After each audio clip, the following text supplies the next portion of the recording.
whisper it, but there's big things happening somewhere you might not expect. Malaysia. Yep, it's probably flown under your radar, hasn't it? Well, according to Finder's Crypto Adoption Index, it ranks about average in terms of crypto ownership. Something like 15% of Malaysians are thought to own crypto, but it's lagging other Southeast Asian nations in terms of crypto trade. Chainalysis data this summer put Thailand, Vietnam, and Singapore all at the top of the regional crypto trade, with Malaysia lagging that. Malaysia, though, has big plans to become a leading tech nation. In August, Malaysia's Ministry of Science, Technology and Innovation outlined a roadmap for the country, a vital component, blockchain.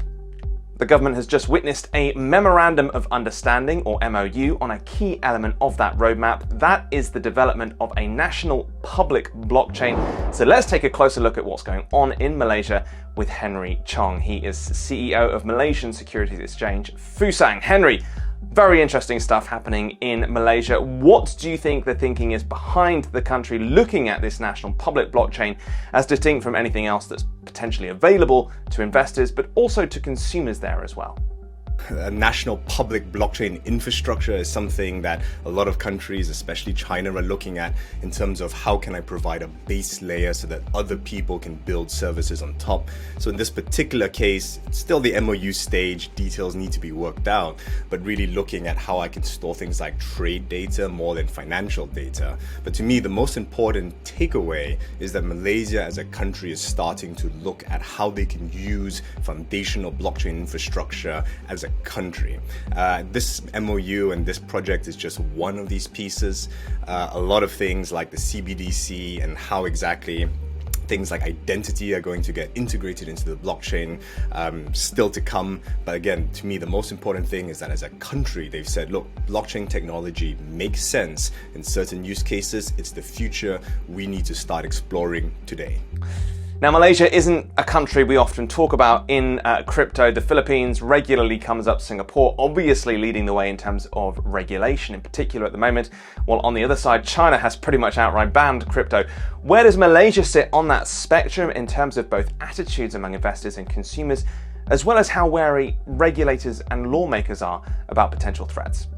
I think that Malaysia has the right mindset, which is they're cautious. They want to make sure that, especially when people create offerings, tokens, ICOs, that these are either proper investments or that people, retail investors especially, are aware of the risk, they're aware of what they're getting themselves into, what's being on offer. But foundationally, the idea of being open to crypto, open to institutions going out and accessing crypto, I actually think Malaysia is not only one of the most open countries, but they've got the right framework. And what I mean very specifically by that is a lot of countries are treating crypto, especially things like digital securities, as a novel asset class, and that's understandable. The technology is very novel. And when you have assets like Bitcoin, where they've just been created anew to the blockchain and they don't really exist separate of the technology, it's easy to get caught up wanting to therefore regulate the technology. And in some cases, that may well be necessary, that might make sense. Things like this MOU and trade finance is a great example, and really encouraging financial institutions to get into this space, not be scared off by the technology, and really look in and say, well, what's the underlying asset? Let's use this new technology to do new things, but still focused around the underlying nature of what we're actually doing. Do you get any sense that there are worries over those potential threats, not just from bad actors, but also potentially from the systemic risk that some think crypto can pose as well? I think regulators are worried, and I think rightly so. I think any prudent regulator should be asking exactly those questions. What are these products? Are they safe, especially for individual retail investors? How do we think about them? And yes, are there systemic macroprudential risks that we need to be aware of, especially that confluence of mass retail participation and macro risks can get very dangerous. The big financial crises that we have, from the Lehman mini bonds all the way through to what we've seen in this latest crypto winter, that is a very dangerous set of circumstances. And I think that actually, as I said, Malaysia has the right idea in saying, well, let's not kind of worry about the technology intrinsically. Let's look at the activity.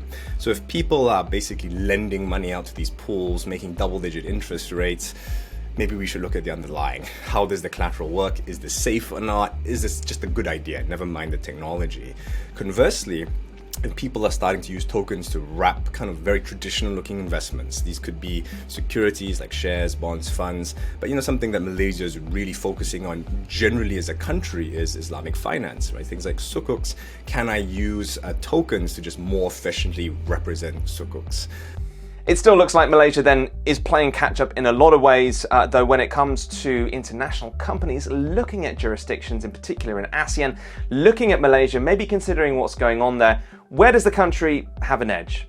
Well, the nature about blockchain is that it's increasingly online, right? It's digital, and in a sense, it starts to cut across boundaries. And I think that's really the opportunity for a lot of countries to say, if I can help foment projects, we have a unique ability to rethink what it means to be a hub, right? Traditionally, pre-COVID, financial hubs were centered around physical locations. We gathered in places, and that's why we had financial centers. Suddenly, with the post-COVID world, with digital, with blockchain tech, what that means, how we build communities, how there is, for me as someone in the finance industry, liquidity formation, that can be rethought. And I think that Malaysia, as I said, is striking a nice balance between being prudent on one side and saying, well, we do need to be careful about just letting, especially, wild ICOs get offered to retail investors, while also, as we've just seen, at the very highest government level, saying we do need to grapple with blockchain technology. We need to think about how we can implement this, never mind the financial aspect, just in terms of how we record data, right? This is going to be, for many use cases, effectively the database of the future. We also need to think about our country as a strategy. Things like CBDCs, always top of mind. Look, the reality though is I think for a lot of countries, they're saying, well, we need to be very clear about whether we can deliver value built on top of the blockchain right now, right? There's a difference between exploring something and, to use a tech term, being production ready. And especially if you're a government, you're rolling this out to an entire country, you better make sure that you are very, very clear as to what the actual value add is, because it can also be dangerous if you rush into things. All right, wise words there, Henry. Thanks so much for joining us today. That was Henry Chong from Fusang.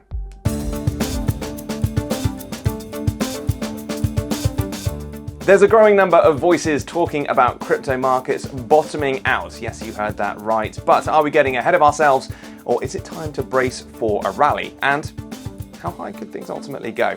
Well, Marcus Thielen of Matrix Port is here to tell us what he thinks. Marcus, this is the most exciting time of a bear market, isn't it? Asking whether we've hit the bottom yet. Do we think this is as bad as things are going to get?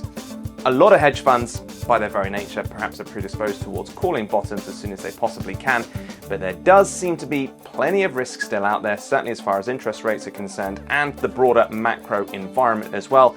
I'd like to get your take on what you make of this, what your projections are, and if this isn't the bottom, when you think that ultimately will be.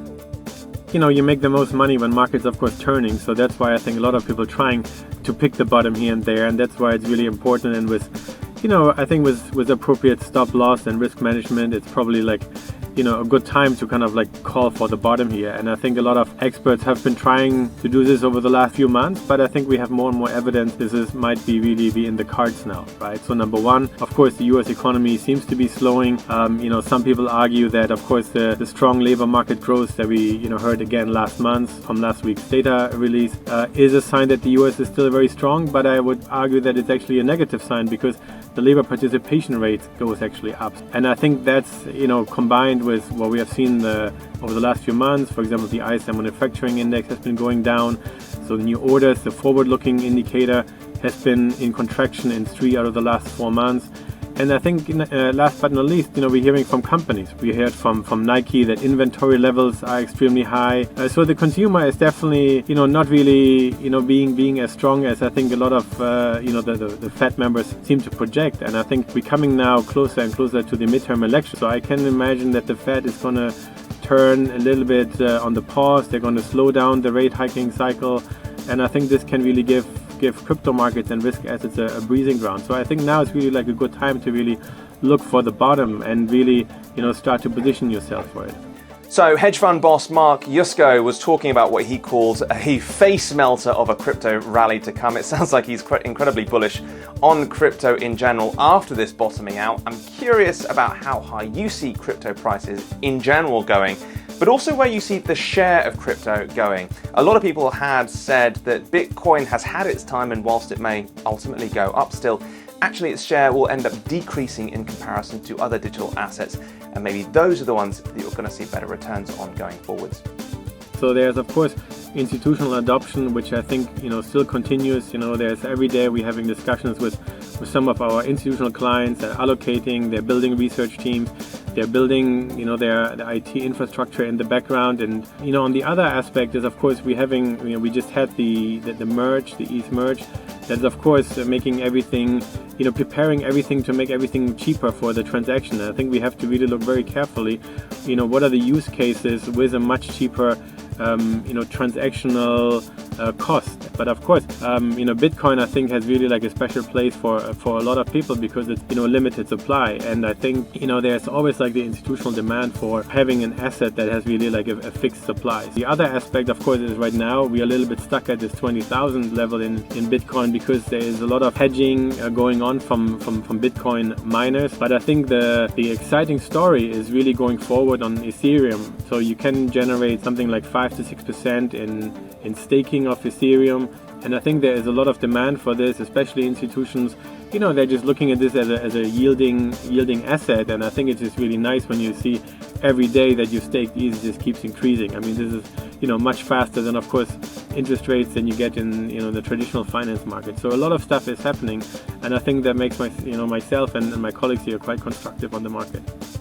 Meanwhile, Marcus, regulators have been playing catch up to crypto. It looks like they might finally be catching up with that and getting a hold on things.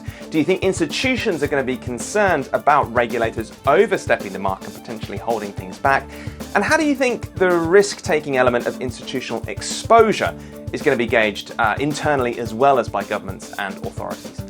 Well, I think everybody is looking for regulatory guidance, right? Because all the big institutional players, they need the guidance, this is their requirements, and I think everybody's just anxiously waiting for it. And some people of course pointing again to the midterm elections, that there's some movements finally happening. I mean, we just had the release of from the Basel Banking Supervisory Committee coming out and suggesting like 1% of banks' tier 1 capital being allocated to cryptocurrencies. Some industry lobbying groups are arguing it should be 5%. I mean, these are actually like enormous numbers. Even like 1% would already set a nice level playing field for traditional finance firms really entering the market. And I think we just have to really see between the line here that actually the door is being opened. The regulatory bodies are entering the market and setting the guidelines. And I think this really opens the door for a lot more institutional adoption because it becomes part of the regulatory environment. And I think that's what everybody is looking for. And so we are really welcoming this. All right, Marcus, thanks so much for joining us today. That was Marcus Thielen from Matrix.